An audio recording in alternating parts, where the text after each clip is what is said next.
My stepmother tried to sell me before my father was cold, not on Craigslist, not to some man in a basement.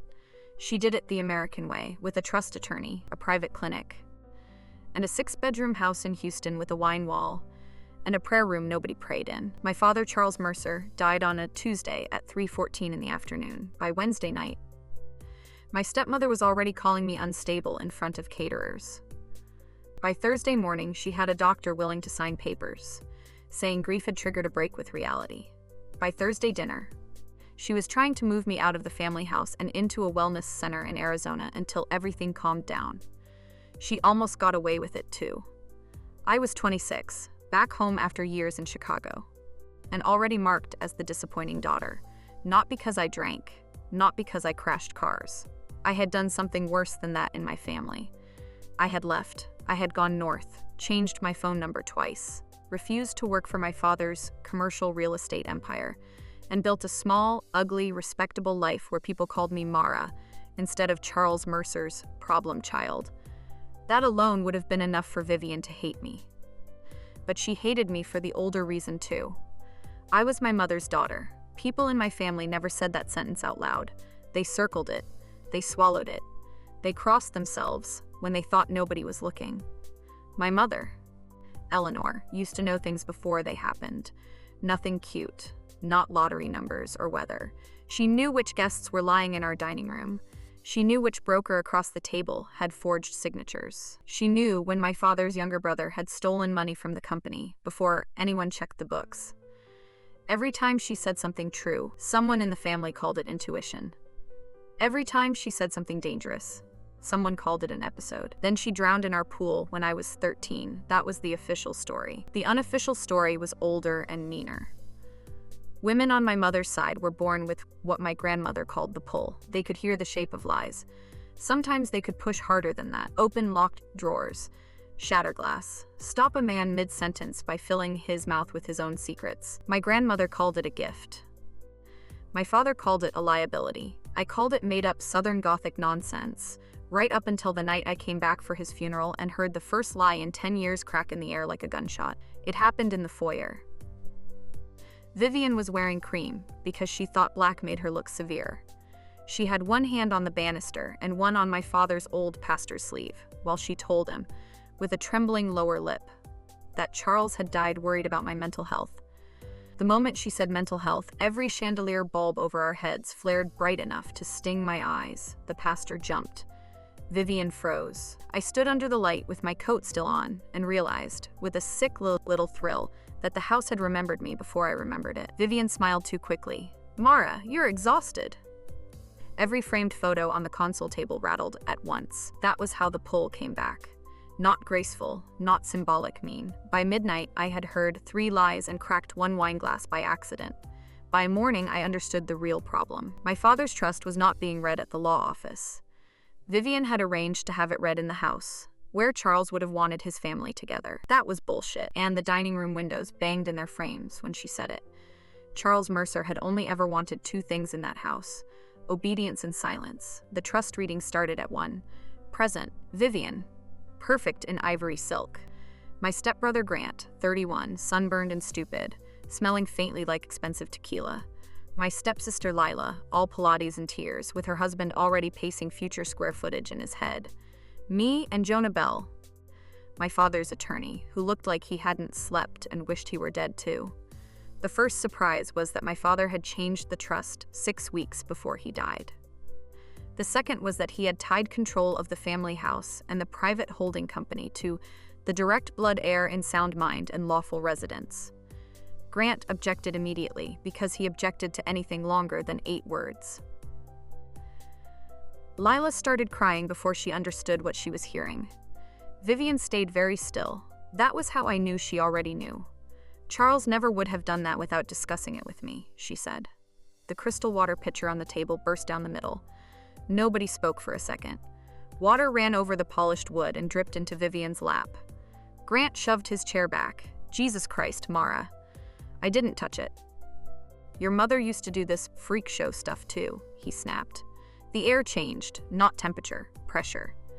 The room felt suddenly full, as if all the walls had leaned 1 inch closer. Jonah cleared his throat and kept reading.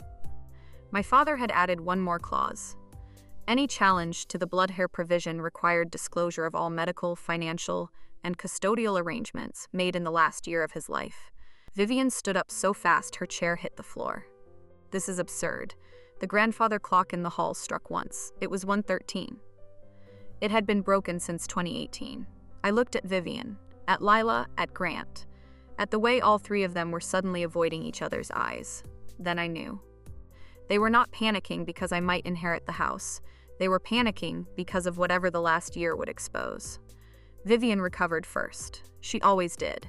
She put a hand to her throat and said softly, "Mara, maybe we should pause this until you've seen someone. You're clearly under strain." Every cabinet door in the dining room flew open at once. Grant swore. Lila screamed. Jonah whispered, "Oh my God." Vivian turned white. Not because of the cabinets, because she had finally understood the problem. If the house was answering me, then Charles's little blood hair clause wasn't poetry. It was a lock. "You drugged him," I said. No one moved. I had not planned to say it that bluntly, but the sentence rose into my mouth whole and hot. "You drugged my father, rewrote whatever he signed, and thought you could have me declared unstable before the reading so nobody would ask why he changed the trust." Grant laughed too loudly. "You sound insane." The lie hit the house so hard every light on the first floor went out. We sat in darkness for 2 full breaths. Then the emergency sconces by the floor came on in a dull amber line, throwing all of us into the kind of half-light that makes rich people look like corpses. Jonah was the one who broke first. "There are invoices," he said. No one had asked him anything. That was what guilt does to weak men. It volunteers. Private nursing invoices. Off-book pharmacy requests. Charles wanted to review them. Vivian said she had handled it. Vivian rounded on him. "Shut up." The command landed. Nothing happened. She wasn't the blood heir. The house didn't care. That was when Grant betrayed everyone, not for morality. For survival. "Mom didn't do it alone," he said quickly. Lila knew. She signed for the nurse twice, and Dad was already out of it half the time. Lila let out a little broken noise. "You promised you'd never say that." "You promised I'd get the company," he shot back. "You were never getting the company," Vivian hissed. "You can barely read a lease." Grant stared at her. Lila stared at him, and in the middle of all of it, I heard the house begin to hum. That hum was the old warning my mother used to talk about. The pull gathering, not listening now. Choosing. My grandmother had once told me that the women in our family were not witches. The house did not serve us because we were special. It served us because men kept trying to bury what was done inside it, and old walls like the truth. I stood up. No one told me to sit back down. "Open the study," I said. The door at the far end of the hall unlocked with a loud metallic click. Vivian backed away. "Mara." "No." I looked at her and heard no hum, no crack, no answer from the house. She was done being listened to. "You don't get to use my first name like we're 2 women at brunch." We went into my father's study because none of them were brave enough to refuse me anymore. The wall safe sat behind the oil portrait of my grandfather. I had never known the combination. I didn't need it. "Open," I said. The safe door swung out on its own. Lila began to sob in earnest. Grant said something obscene under his breath. Inside were exactly the things Vivian should have burned if she had been smarter: medication records, a second trust draft, Dutch mails with the clinic, and one notarized statement from my father written 3 days before he died. Jonah read it aloud with a shaking voice. Charles Mercer stated that he feared his medication was being altered, that Vivian had tried repeatedly to move me out of the state before his death, that if any dispute arose, the house and company were to remain with Mara Eleanor Mercer, who has the blood and the temperament for difficult truths. I almost laughed at that. It was the nicest thing my father had ever written about me, and it came packaged with a confession that he had waited until the very end to grow a spine. Vivian lunged for the paper. The moment she touched it, every window in the study slammed shut. Hard. Grant stumbled backward. Lila shrieked. Vivian jerked her hand away as if the page had burned her. Maybe it had. "You can't do this," she said. "I'm not." I took the statement from Jonah. "You did." She looked at me then with the first real expression I had ever seen on her face. Not elegance, not grief, not social polish, pure hatred. "Your mother ruined this family with her tricks." Something in me went very quiet. My mother died because this family hated women it couldn't control. The room answered before Vivian could. The pool alarm outside, disconnected for years, began to scream. Vivian's face emptied. Grant made a sound I will remember all my life, somewhere between panic and prayer. Because we all understood the same thing at once. My mother had not fallen. Vivian sagged into the desk chair. Leela covered her mouth. Grant whispered, "Mom?" I did not need a confession. Not anymore. The house had one. The pull in my body rose so hard it nearly took my breath with it. Glass lifted off shelves. Pens rolled across the desk. The portrait behind us fell face first onto the rug. I could have killed them then. Maybe women in my bloodline once did. Maybe that was what frightened men enough to call us unstable instead of dangerous. I did something better. "Lock them in," I said. The study door slammed shut. The deadbolt threw itself. Vivian ran to it. Grant pounded on it.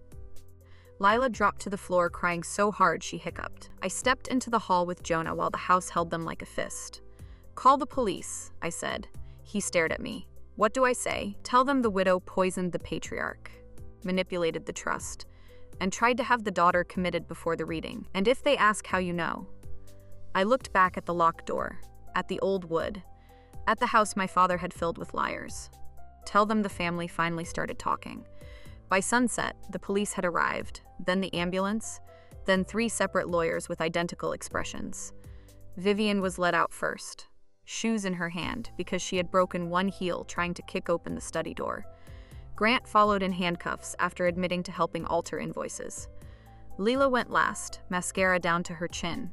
Still insisting, she had only signed what her mother told her to sign. Maybe that was even true. It didn't matter. When the last of them had gone, the house fell quiet. Not empty, quiet. Like something feverish had finally broken. Jonah stood in the foyer and asked if I wanted him to stay until my uncle arrived. No. "Are you sure?" I thought about my mother, about the pool. About my father using me as a final act of conscience when he should have chosen me years earlier. About Vivian trying to sell me to a clinic with white walls and calm voices, because madness is the easiest thing to accuse a woman of when she knows too much. I'm sure. He left. I walked through the house alone, turning off lights as I went. In the kitchen, one of the caterers had left a tray of untouched deviled eggs and half a lemon tart. In the family room, the TV still showed muted cable news under the reflection of the chandelier. At the back door, I stopped and looked out toward the pool. The surface was black, still, harmless looking, the way evil places usually are in daylight. I touched the glass. "I know," I said. Nothing moved, nothing flashed. The house did not need to answer. It already had. The next morning, I signed the temporary control papers for the company, called a demolition crew about the pool, and changed the front gate code to my mother's birthday. By afternoon, 3 news vans were parked outside, and every neighbor in River Oaks was pretending not to watch. I let them watch. Let them see the poison wife story. Let them whisper about the Mercer daughter coming back from Chicago and cleaning house in one night. Let them say crazy if they wanted. People always do when a woman survives what should have buried her. The only part they got wrong was the easiest part. I had not come home to inherit a house. I had come home for a funeral and found out the blood in the walls was finally willing to finish what my mother started.